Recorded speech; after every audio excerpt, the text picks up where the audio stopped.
Elven Archetype. Übermenschen and subhumans. Why do I refer to myself as an elf?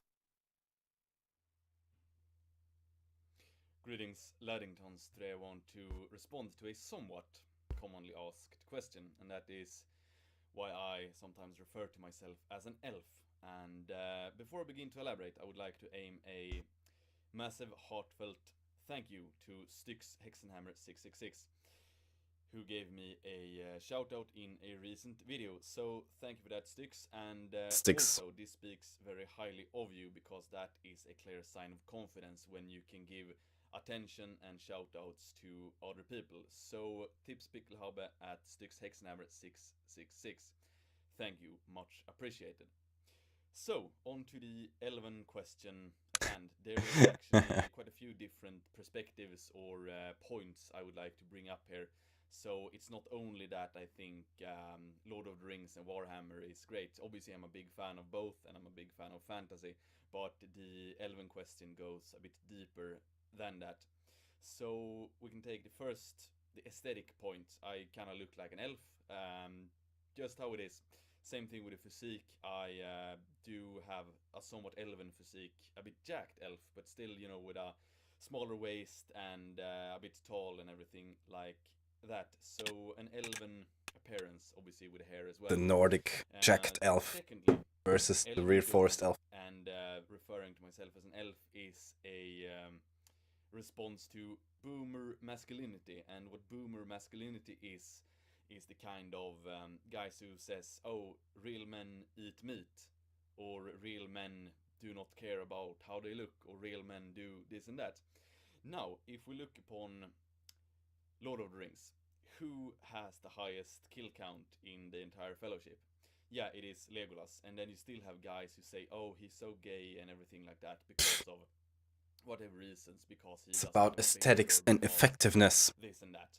So that is a response. Obviously, a high capacity for violence in accord with the primordial truth is a good sign as a man. So if someone says a real man eats meat, then I say no, that's absolutely not the case. A real man is determined by his actions and his capacity for violence, strength, enlightenment, how reliable he is.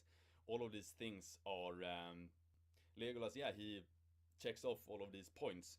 So elves are very masculine in that regard. They don't look masculine because they look perhaps a bit feminine, but it's the capacity that matters.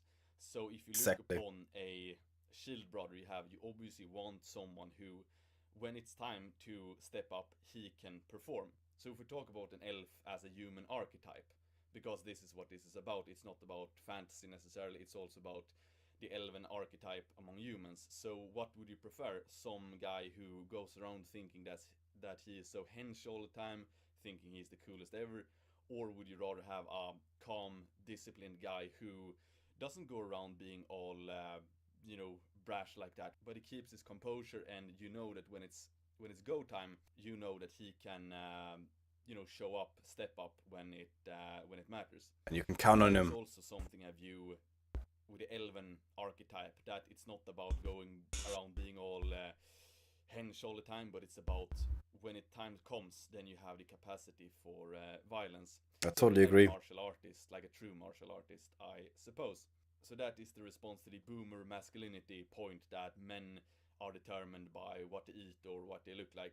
A man is supposed to be determined upon his qualities. So the next question, viewing elves as an human archetype in behavior, you can't really imagine Legolas or any other elf going down the street being obnoxious or being disrespectful towards others. An elf is an Übermensch, it's an overman who is disciplined and orderly Yes. and Sort is of, as far yes. from a subhuman as is possible. No Because scum. subhuman is someone who is very impulsive, who can't control his primal instincts, who acts upon emotions, whereas the opposite of a subhuman, an Übermensch, an overman, is someone who keeps himself under control. Even if he has an impulse, he overrides that. His mind is in complete control of his body. So, two completely different things. So, you can view an orc on one side, an elf on the other side. The elf has superb discipline. He does never act out of order. He never lets his emotions get the best of him, even though he Correct. can be emotional. He never Yes. lets Yes. Important part. emotions get him into bad situations, whereas an orc may be impulsive, never thinks about the consequences, etc. So an elf in the archetype of a human is someone who is disciplined in that regard. Then, next point, if you look upon an elven society, it's obviously close to nature, disciplined, Yes. orderly. They value beauty and structure, hierarchy, all of these things. And an elven individual values usually, in basically all literature as well, they value enlightenment, they value martial prowess, they value art and the finer things. So if you look upon European culture, for example, are you an archetype elf who appreciates the higher culture of Europe, or are you an Oh orc yeah. who appreciates perhaps drama shows on the TV? The elven archetype obviously appreciates the more beautiful and cultured things. So yeah, It's a those question were of some aesthetics. points in regards to why when I talk about elves, etc., I primarily mean it as an human archetype of something higher. So if we're talking about elven society, it's a goal that we can strive towards, something that is a bit more in tune with nature, who values Inspiration for the order, mind. hierarchy, enlightenment, beauty, and everything like that. So, I hope this was somewhat informative at least, and Oh gave yes, some indeed. Absolutely. perspectives. Looking quite juicy as well today. XOXO, boom! Oh yes, indeed. You can totally agree with that. It's a lot of points why I would refer myself to as an elf as well.